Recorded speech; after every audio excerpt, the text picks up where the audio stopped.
Magandang araw! Narito muli tayo upang pag-aralan ang asignaturang ESP. Maaasahan sa paggawa ng kabutihan. Ang ating layunin para sa araw na ito ay mga nagmamalasakit sa kapwa at nakagagawa ng kabutihan sa nangangailangan. Paano mo ipinapakita ang iyong malasakit at pagmamahal sa iba? Ano ang iyong nararamdaman pagkatapos mong makagawa ng kabutihan sa iyong kapwa? Basahin natin ang kwentong ito. Ang taong grasa. Sa isang barangay ay may taong grasa na madalas maglibot upang magbungkal sa basurahan ng kung ano-anong bagay at tirang pagkain na maaari pang pakinabangan. Pinagtatawanan siya madalas at tinutukso-tukso ng mga bata. Minsan dahil sa awa ay binibigyan siya ng mga residente ng nasabing barangay ng pagkain. Isang araw na balita sa barangay na namatay na ang taong grasa. Nakadama ng lungkot at awa ang mga residente dahil namatay ang taong grasa ng nag-iisa. Nagpunta sila upang sadyain ang bahay ng taong grasa kung saan ito nakaburol.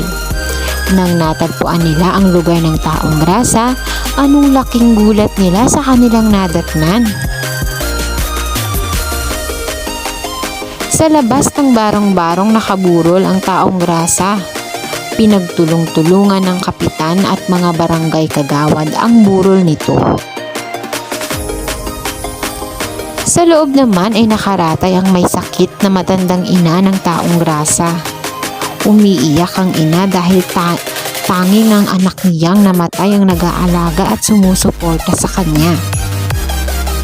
Nalulungkot ang matanda at iniisip kung paano at ano na ang mangyayari sa kanya ngayong wala na ang kanyang anak. Ang tagpong iyon ang nagmulat at kumurot sa damdamin ng mga tao. Itinuring nilang basahan ang taong grasa at minsan ay itinataboy at pinandidirihan pa. Sa kabila pala ng hitsura niya ay napakabuti ng kalooban ng taong grasa upang alagaan ang inang may sakit kahit siya ay kapos sa pag-iisip. Sa pagpanaw ng taong grasa, nag-iwan ito ng aral sa bawat isa. Hindi tayo dapat maging mapanghusga dahil kung minsan kung sino pa ang taong ating kinukutya ay siya palang may mabuting kalooban. Tandaan, ang pagmamalasakit sa kapwa ay tanda ng isang pagiging mabuting tao. Ipinakikita natin sa ating kapwa ang kanilang kahalagahan at inaalala natin ang kanilang kapakanan. Iniisip natin kung ano ang makabubuti sa kanila, lalo na ang mga higit na nangangailangan ng ating atensyon. Ito lamang para sa araw na ito.